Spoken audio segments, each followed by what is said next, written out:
জাহেলিয়াত যুগে আরবে ক্রীতদাস প্রথা খুবই সাধারণ ছিল। লোকেরা তখন বিভিন্ন কাজের জন্য গোলাম কিনে নিয়ে যেত, আর গোলামরা তার মালিককে প্রভুর মতো মান্য করত।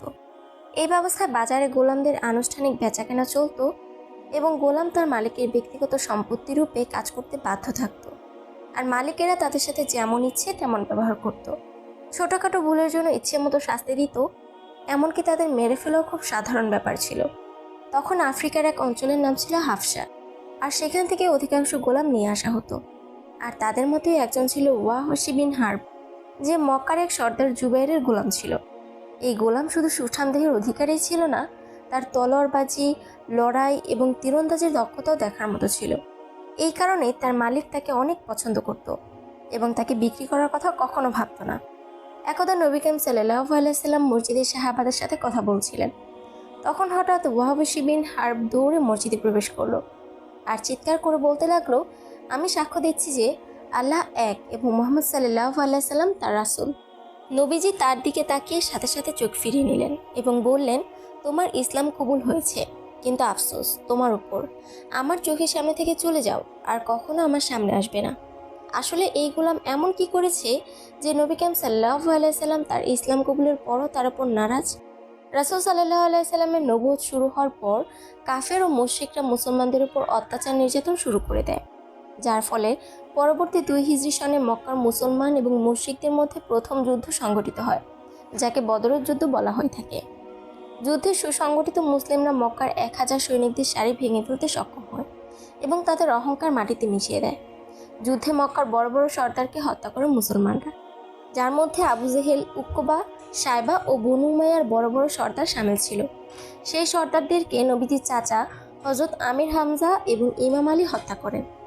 জাহিলিয়াতের যুগ থেকে মক্কার বনু উমাইয়া ও বনু হাশিমের মধ্যে শত্রুতা ছিল, আর এই যুদ্ধের পর ঘৃণার পরিমাণ আরও বেড়ে গেল।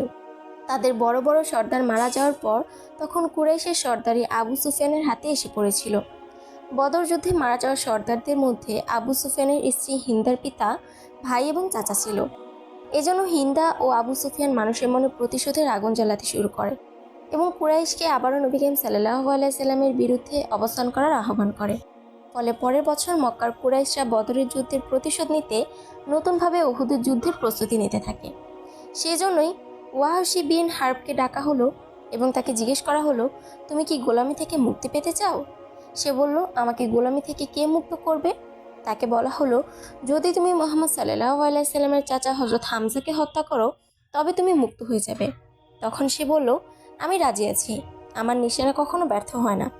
এটা বলে সে সৈন্যদের সাথে যাওয়া শুরু করলো এবং মুসলমানদের সাথে যুদ্ধের জন্য উহুদের ময়দানে গিয়ে উপস্থিত হলো। এই সুযোগে আবু সুফিয়ান কুরাইশের সেই নারীদেরকেও সাথে নিয়ে নিল যাদের আত্মীয় স্বজন বদরের যুদ্ধে মারা গেছে, তারা যাতে যুদ্ধের ময়দানে সবাইকে অনুপ্রাণিত করতে পারে। তাদের মধ্যে আবু সুফিয়ানের স্ত্রী হিন্দাও উপস্থিত ছিল। অবশেষে যুদ্ধ শুরু হয়ে গেল। যুদ্ধে হযরত হামজা সিংহের মতো লড়াই করে যান। তার এক একটা আঘাতেই শত্রুপক্ষ শেষ হয়ে যাচ্ছিল। এদিকে ওয়াহশী দেয়ালের পেছনে ঘাঁটি করে বসেছিল। হযরত হামজা এক মুশরিকের সাথে লড়াই করছিলেন। তখন সুযোগ পেয়ে ওয়াহশী তার উপর হামলা করে। তার বর্শা গিয়ে হযরত হামজা রাদিয়াল্লাহু আনহুর তলপেটে গিয়ে বিঁধে যায়। যখন ওয়াহশী নিশ্চিত করলো যে হযরত হামজা রাদিয়াল্লাহু আনহুর মৃত্যু হয়েছে, তখন সে চলে গেল। যুদ্ধে আর কিছু করার ইচ্ছে তার ছিল না। সে তো নিজের মুক্তির আনন্দে মেতেছিল। যুদ্ধ চলমান ছিল এবং হযরত হামজা রাদিয়াল্লাহু আনহুর শাহাদাতের পর মুসলমানদের গতি ধীর হতে শুরু করলো। অনেক মুসলমান শহীদ হয়ে যাওয়ার পর তাদের লাশের সামনে হিন্দা নারীদেরকে নিয়ে উপস্থিত হলো। সে হযরত হামজার পেট ছিঁড়ে ফেললো, চোখ বের করে নাক কান কেটে বিকৃত করে দিল।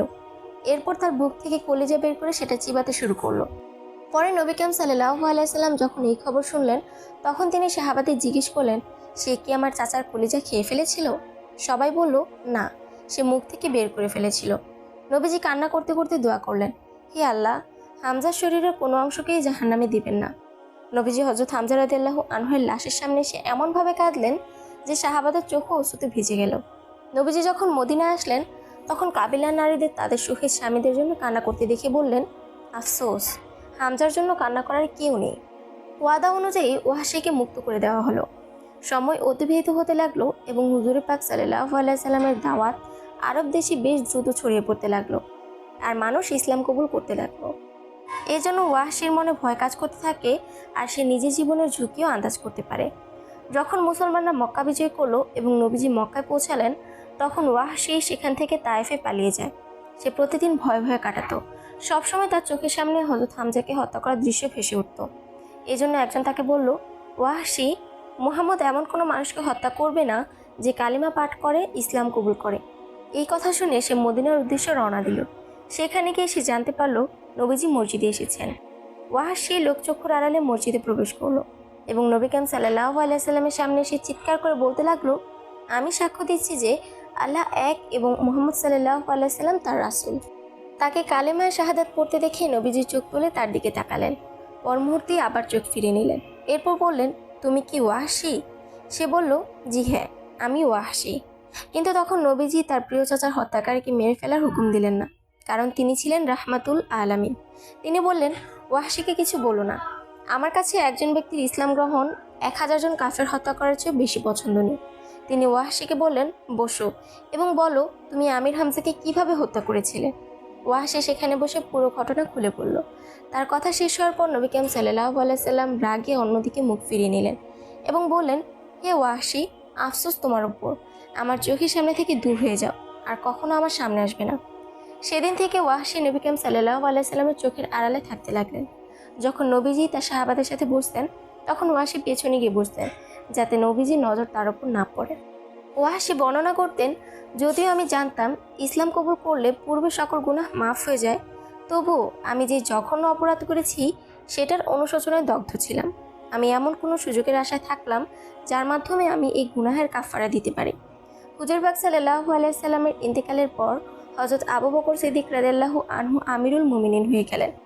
এ সময় মুসাইলামা ইবনে কাজ্জাব নামের এক লোক নিজেকে নবী বলে মিথ্যা দাবি করে। মুসলমানদের বিরুদ্ধে সে সৈন্য তৈরি করে আর যুদ্ধের পরিস্থিতি সৃষ্টি হয়ে যায়। হযরত ওয়াহশী ভাবলেন, এটাই সুযোগ। মুসলমানদের সাহায্য করে আগে করা সকল গুনাহ ধুয়ে ফেলেন। তিনি হাতে সেই বর্শাটাই নিলেন যেটা দিয়ে তিনি আমির হামজাকে শহীদ করেছিলেন। তিনি ইসলামের সৈন্যদের সাথে যুদ্ধের জন্য প্রস্তুত হন। তিনি কসম খেলেন, আজকে মুসাইলামাকে হত্যা করবেন, নয়তো নিজে শহীদ হয়ে যাবেন।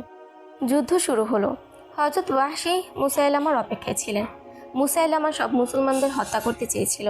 যখন মুসলমানরা মুসাইলামা ইবনে কাজ্জাবের সৈন্যদের থেকে বেশি তেজি হয়ে ওঠে, তখন সে পালানোর চেষ্টা করে। সাহাবাদের মধ্যে একজন তাকে পালিয়ে যেতে দেখে ফেলে এবং ওয়াহশীকে ডাক দেয় আর বলে যে ওই যে খোদার দুশমন, সে যেন পালাতে না পারে। ওয়াহশীর চোখ কাজ্জাবের উপর পড়তে তিনি বর্শা দিয়ে এমন আঘাত করলেন যে সেটা তার শরীরের ভিতরে গিয়ে বিঁধে গেল। হযরত ওয়াহশী আল্লাহ তাআলার শুকরিয়া আদায় করলেন এবং সেজদায় লুটিয়ে পড়লেন। খাঁটি মনে ক্ষমা চাইলে অনেক বড় বড় গুনাহ মাফ হয়ে যায়। এটা আল্লাহ তাআলারই ওয়াদা। আল্লাহ সুবহানাহু ওয়া তাআলা আমাদের সবাইকে কলবে সলিম দান করুন এবং কুরআন ও হাদিসের আলোকে জীবনযাপন করার তৌফিক দান করুন। আমিন।